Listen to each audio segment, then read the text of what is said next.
u bɛ baara kɛ faso dajibaga dɔw tɔgɔ la minnu bolila ni jamana kiri ma se k'i tɛgɛ da u kan. U y'a ɲini kɔsa in na commerçant ba dɔw bɛ suguba kɔnɔ n'u bolila ka bɔ n'u bolo banna barisabula pôle économique bɔra san ka biens saisi so 100 kɔ tɛgɛ bɛ ka da u kan dɔɔni. Foro dɔw bɛ yen olu bɛ Sanakɔrɔba, dɔw bɛ Banankɔrɔ ani Sanakɔrɔba o furancɛ la, dɔw bɛ Jalakɔrɔbugu, o dɔw ka foro kun ye 450 millions u tun bɛ ka feere o la nka u y'a jigin ka na fɔ 80,60 fɛn min ye procureur général bɔra ka kangari da a ko kɛ bɛ mɔgɔ minnu kɔ n'u bɛ k'u bolofɛnw bazarder n'a y'a san kɛ bɔ aw kɔ nka u ka wari placé don entreprise minnu na an b'a ye n balimaw u ni jamana mɔgɔba caman bɛ baara la ni ala y'a kɛ ni tɔgɔ in bɔdenw sera sariya tigilamɔgɔw fɛ aw bɛna kabakoya u ye tagali min kɛ kɔfɛ n balimaw o tagali min na u bolo banna barisabula nansarala wariko ma nɔgɔn u y'a ɲini ka mercenaires kɛ ka don jamana in kɔnɔ u dɛsɛra u y'a ɲini ka fitinɛ lawuli u dɛsɛra o la u ka wari tɔ 200 milliards o de kun mobilisera ka t'o bila banque dɔ la o de kun bɛna ci kɔfɛ Mali service de renseignement yi a bloqué wari kan ka bɔ min ka taa min an y'o dɔn ka ban wari kan ka ci jɔn ni jɔn ma an y'o dɔn wari bɔra baarakɛyɔrɔ jumɛn ni baarakɛyɔrɔ jumɛn na an y'a dɔn ja mɔgɔ de bɛ yen u kɛlen bɛ k'u ka nafolo kɛ mɔgɔ min tɔgɔ la an bolo ko wɛrɛ don an ka jamana cakɛda yɛrɛ dɔw bɛ yen u ye minnu action n'o titres ni fɛn caman san ani u yɛrɛ kɛlen bɛ ka mɔgɔ dɔw don ni société dɔw cɛ ani u kɛlen bɛ ka jeune waritigi dɔw bɛ yen u kɛlen bɛ ka u n'olu bɛ baara la balimaw 200 milliards ne ma mɔgɔ tɔgɔ fɔ dɛ barisabula i kumakan bɛ ta ka kɛ dɔ de kɛlɛkɛla ye anw tɛ mɔgɔ critiquer ko minnu kɛra anw bɛ da o de ma o 200 milliards ni a bɔtɔ an ka kunnafoni di duguma kunnafoni di so u y'a bloqué fɛn min ye inspection générale des comptes min bɛ wari bon bɛɛ jateminɛ kɛ wari ninnu fara farala ɲɔgɔn kan cogo min na a mɔgɔ bɛɛ yera kelen balimaw jigilamisɛnya don danaya a tɛ kɔlɔsili bali n'o tɛ ɲɛ kun tɛ sɔrɔ ko in ma ala y'a kɛ wari ni bloqué ɲininkali kɛra ko transfert ni destination kun ye yɔrɔ jumɛn ye o dɔnna o y'a sɔrɔ u kun kɛlen bɛ ka labɛn kɛ société de gardiennage 4 n'o ye société de sécurité minnu n'u yamaruyalen ka marifa ta u kun kɛlen bɛ ka marifa dɔw labɛn kɔsa in na u bɛ don n'o société tɔgɔ ye ja o société fana u ka action bɛ société dɔw la minnu ni u bɛ kɔlɔsili kɛ n'an b'a fɔ ko société de sécurité don gardiennage don olu de bɛ yamaruya u bɛ marifaw ta k'u sigi ka jamanadenw n'u bolofɛnw k'u lakana n'a tali se kɛra sɔrɔtigi mun ye k'a fara jamana finitigiw kan o société minnu bɛ yen an ye audit bila ka taa olu fana la jamana wulila a bɛ ka t'olu lajɛ barisabula u bɛ créer don min na ni mɔgɔ ninnu dɔ la kelen de fana tun bɛ ninnu fana kɔfɛ wariw bɛ don marifa dɔw fana tun bɛ nin société ninnu kan k'u bɛ taa di u ka mɔgɔw ma ja tiɲɛ tɛ o marifa dɔw yɛrɛ fana tun bolo dara olu fana kan dugutigi denmɔgɔnin sigi tɛ bɛn 200 milliards ni kalo tɛmɛnen an ka activiste mɔgɔ 4 olu ni commerçant dɔw ye ɲɔgɔn ye u ka sigili sigira hakilina ba 3 kan o activiste ninnu kelen bɛɛ ani journaliste 2 kalo daminɛ ani kalo laban wari bɛ ci ka bɔ kɔfɛ ka na di olu ma dɔw b'u ta kɛ jamana gɛlɛya fɔli ye dɔw b'u ta kɛ jamana degun fɔli ye olu ka transfert kalo kɔnɔ u bɛ se ka 1,500,000 reçoit siɲɛ 2 u ka boliboli n'u ka course kɛ wariw. Faso baliba mana min kɛ Asimina kɔjama mana min kɛ ni ala ye dɔ fara malo prix kan u b'o fɔ, ni ala ye dɔ fara o kumana gɛlɛya mun kɛra u b'o fɔ, ni attaque minnu kɛra jamana jo do jamana jo tɛ fili kɛra fili ma kɛ olu b'o o fɔ. Olu bɛ transfert fana kun reçoit kalo kalo siɲɛ 2 kalo daminɛ ani kalo laban. U ni commerçant dɔw ye sigili kɛ kɔsa in na u ka sigili kun bɛ boli kɛ mun kan ko fɛn min ye avant projet min bɛ ka nalen n'o bɛna Mali mabɔ France la kosɛbɛ n'a bɛ tali kɛ maa tɛ se ka wari dun bilen k'i to fanga la. Ni i ye faso wari ta i mana kɛ mɔgɔ sugu o sugu ye taabolo tɛ kiiri la n'an b'a fɔ ma ko privilège juridictionnel k'a fɔ ko ne kun ye ministre kɔrɔ ye ne kun ye président kɔrɔ ye walama ne ye karisa den ye birifini bɛ sama ka bɔ e kan ani société kan ka nationaliser. Mali ministre min bɛ yen min ka action bɛ société la o de ka ca ni min bilala ministère min kunna société d'état min b'o kɔnɔ o bɛ o bin k'a ka action placer. Donc ni société ko k'u bɛ nationaliser tɛgɛ bɛ taa da cɛba caman kan wariw bɛ bɔrɔ bɔrɔ parce que société walasa n'a bɛ nationaliser fo k'a sɔrɔ actionnaire minnu bɛ société kɔnɔna la olu bɛ dɔn u ye mɔgɔ min ye. An ka mini caman baradenya tan aw bɛ mini caman lajɛ mini permis min bɛ yen min bɔtɔgɔ ma ɲa n'a permis yɛrɛ bɛ ministre min yɛrɛ bɛ mini kow ɲɛma ani ministre minnu faama minnu yɛrɛ bolo bɛ jamana dugujukɔrɔ nafolo tilacogo la o jamana dɔw de kelen bɛ ka t'u dogo mɔgɔ wɛrɛ kɔfɛ balima sira sinji sira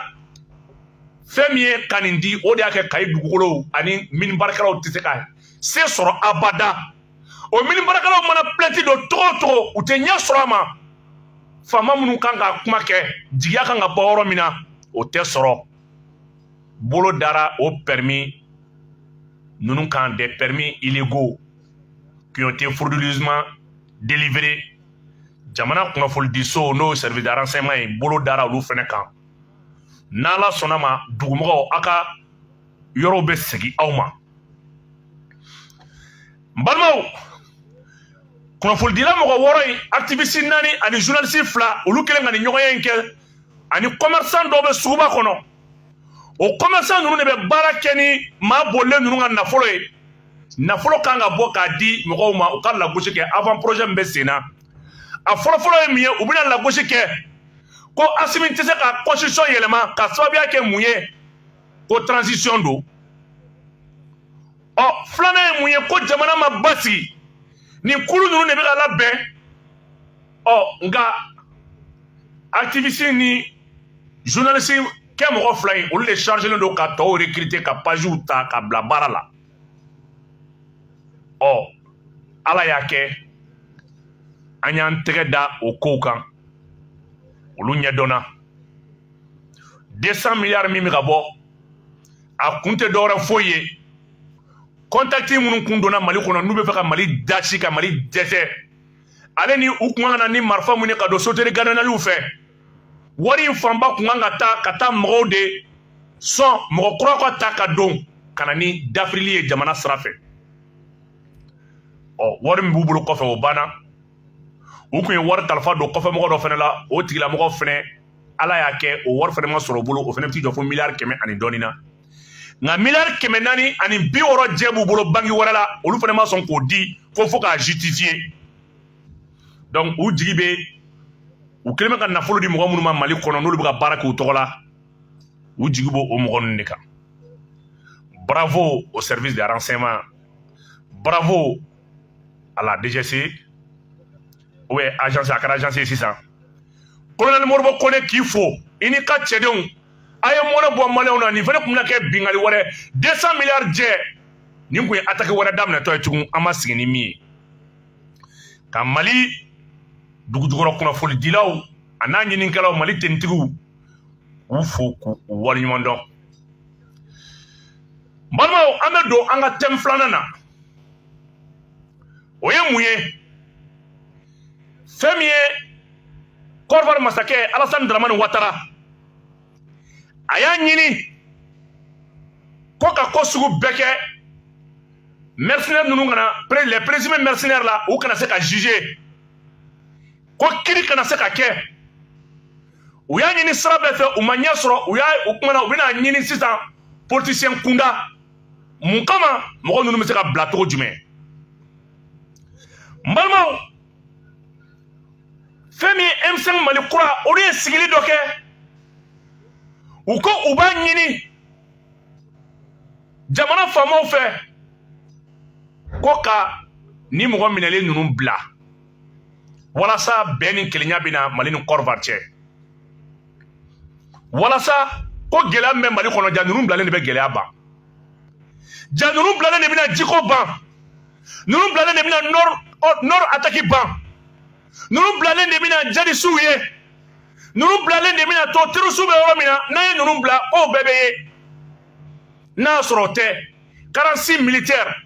présumés mercenaires aw minnu ye ministériya kɛ aw minnu ye sariya kalanbagaw ye aw de tun kan ka bɔ ni sariya ye ka Mali autorité jalaki a ye ninnu minɛ est ce que daluya b'a bolo wa est ce que bi an ka procureur jɔ don wa n'a fɔra aw minnu ye justice ministériya kɛ aw minnu ye sariya dɔnbagaw ye aw ma se ka bɔ ni daluya k'a fɔ une procédure criminelle pour moi c'est les preuves qui comptent aw bin'u kan u ni marifa donna Mali kɔnɔ ils ont fait le transport d'armes un avion rempli d'armes o tɛ kojugu ye ils n'ont pas d'autorisation ils ont dissimulé leur identité aw minnu kan ka fara gouvernement kan aw ye politique tɔn ye aw de kan ka jamana in mara jamana in sigi bɛ aw de bolo jamana in siniɲɛsigi bɛ aw de bolo aw ma se ka fara jamana marabaaw kan aw ko marabaaw jo t'a la ko anw ni Côte d'Ivoire ye balimama ye ko hali n'a y'a sɔrɔ Ogosagu cira hali n'a y'a sɔrɔ Gire cira hali n'a y'a sɔrɔ Jarasagu cira hali n'a y'a sɔrɔ ni sɔrɔsi ninnu dɔw kun bɛ na olu de bɛ don avion kɔnɔ barisabula société min y'u wele SAS o société ye pankurulen société de ye ninnu bɛ se ka bɔ u ye dongo 7 de kɛ anw bɛ se ka ɲɛ sɔrɔ kɛlɛ la cogo di avec la complicité de la MINUSMA k'an y'an tɛgɛ da olu kan aw ma se ka kɛ anw dɛmɛbaga ye aw de ye kɛlɛ kɛ ka Ibrahim Boubacar Keïta gɛn ko Mali kura ko yɛlɛma aw ma se ka justice to yen justice ka baara kɛ ne bolo aw tun bɛ da Mali justice la ko justice ka baara kɛ ni mɔgɔ kan ka justice encourager aw de kan ka justice encourager ni mɔgɔ kan ka procureur féliciter aw de kan k'o féliciter aw minnu tun ye ministre de la justice ye aw minnu ye sariya kalan kɛ n'a y'a sɔrɔ aw bɛ sɔn atteinte à la sûreté de l'État avec des armes n balimaw bazoka 15 sniper marifa o joli a marifa don 3000 mètres aw ma se ka gouvernement féliciter ka encourager fo ko aw yɛrɛ de farala k'a b'aw jɔ Alassane jɔyɔrɔ ko ka ninnu bila ko Mali constitution falen tɛ dɔwɛrɛ ko sariya batobaliya de don aw ye sariya mara aw kun ye sariya ministres ye aw ye sariya dɔnbagaw ye aw ye mun kɛ aw ye mun de kɛ mun kama an tun bɛ fanga la waati min na an ye nin de kɛ ja aw ye mɔgɔ min na bɔ M5 kɛlɛ la n'olu sara fu olu sara yɛlɛma kama ko justice kana ɲagami ko pour que ko jamana kiri tigilamɔgɔw ka to yen u k'u ka baara kɛ ja aw tun bɛ ka maliyɛnw nɛgɛ o kɛlɛ in de la ja o kɛlɛ in tɛ kɛlɛ ye ja o tɛ tiɲɛ ye ala ka hinɛ walidenw su la M5 kɛlɛ janfara ja a y'aw ban ka Choguel dɛmɛ nin de la ja a ye Choguel kɛlɛ nin de la Choguel min ko fo Mali kura ale ye kɛlɛ kɛ min na ko k'o ɲɛnabɔ ja aw bɛ fɛ ka na aw ɲagami mɔgɔw cɛ la kɛlɛkɛla yɛrɛw cɛ la aw ta b'aw kɔnɔ a ye politologue ba dɔ mankan lamɛn ale sigilen bɛ New York u y'a ɲininka les présumés mercenaires la ale ye min fɔ Mali justice kan ka baara kɛ cogo min na a y'o lamɛn technicien o k'a la. Beaucoup de responsables politiques, et même les chefs d'État africains, évitent de parler de cette question, là qu'il s'agit de l'arrestation de 46 mercenaires qui donc pensaient que c'était de simples voyageurs alors qu'il s'agissait de forces spéciales, armées jusqu'aux dents, afin d'avoir une opération de déstabilisation du pays. D'abord, pourquoi les responsables africains évitent de parler de ce sujet? Écoutez, alors qu'il n'y a pas de doute, puisqu'on a arrêté les mercenaires dans un avion chargé d'armes de guerre et que leurs faux passeports portent des professions qui ne les présentent pas comme des militaires, mais comme des étudiants, des cuisiniers, des maçons, etc. Donc le crime était signé. Mais depuis le début, la CEDEAO, Alassane Ouattara, mais aussi les Nations Unies, multiplient les mensonges. Il faut savoir que la CEDEAO, c'est un espèce de syndicat des chefs d'État pro-occidentaux. On a Alassane Ouattara et le roi du Maroc, qui sont les domestiques de la France-Afrique. Le président du Ghana est lié par un pacte de partenariat stratégique avec les États-Unis et avec la Bundeswehr de Berlin. Et enfin... D'accord, Amina ni yɔrɔ la, i ka segin ka taa kɔfɛ, yɔrɔ min na a b'a fɔ ko présumé mercenaires yɛrɛ bannen don k'u tɛ taa u bɛ to Mali la, i b'o yɔrɔ ɲini yanni n ka nin yɔrɔ tila n ka nin yɔrɔ commenter la. N balimaw, Irisiw ka service de renseignement ye contre-espionnage de kɛ tubabuw la. San 2021 novembre kalo wagati u ye taama dɔ ye ka taa Libéria ka taa mercenaires ninnu recruter. U ko ka a condition fɔlɔfɔlɔ ye mun ye ko f'i ka anglais fɔ. Sierra Leonéenw b'a la, Libérienw b'a la, Togolais b'a la, a bɛɛ bɛ mɔgɔw ye minnu n'u farala ɲɔgɔn kan u y'a baara bɛɛ latigɛ avec la Légion française. Baaraw latigɛlen ko tuma min na fɛn min ye Alassane yɛrɛ ka garde corps kɔrɔ dɔ ye Chris Begere u ye o tɔgɔ don kow la. N balimaw, anw bɛ ni kalama avec le partenaire des Russes. An t'a dɔn a bɛ kɛ don min na mais an b'a kalama k'a fɔ ko mercenaires dɔw recrutés don u kan ka na. Anw bɛ ni kalama. O de y'a to nin dossier in tɛ Mali autorité paniquer, nin tɛ transition paniquer. Mali faamaw ye lettre ci Alassane ma kɔsa in na. U ye lettre ci Alassane ma, u ye kuma min k'a kɔnɔ. An b'o de dɔn fɔlɔ k'o dɔn, an b'o to an kɔnɔ. Ni Alassane sɔnn'o ma an b'u bila. N'a ma sɔn ma, an t'u bila barisabula ne ko n ko mɔgɔ ninnu ko k'u yɛrɛ tɛ sɔn bilali ma, a y'o yɔrɔ fɛnɛ n'a sɔrɔ technicien i labɛnna. A fɔra ko mercenaires yɛrɛ ka taa u ko k'u tɛ taa barisabula n'olu taara c'est la boucherie qui les attend. A bɛ le grand politologue depuis Bruxelles ale ye science politique de kɛ mɔgɔ kodɔnnaba don, ale ka ɲininkali dɔ la ale b'a yira k'a fɔ fɛn min ye mɔgɔ ninnu yɛrɛ ko k'u tɛ taa ka da mun kan barisabula ni échouera ni mission façon na k'u b'a ɲini Mali autorité k'u protéger, ils préfèrent ça ka bɔ. Donc n'a sɔrɔ technicien na bɛnna an bɛ o yɔrɔ k'a la. Parmi ces 46 militaires là, donc c'est avec l'évolution que toutes ces réalités se posent aujourd'hui à la face du monde. Et il va falloir prendre la mesure de pouvoir traiter cette question de façon responsable et ne pas chercher à mettre la pression sur les autorités maliennes dans le cas de figure où ils sont dans leur plein droit d'agir pour la sécurité.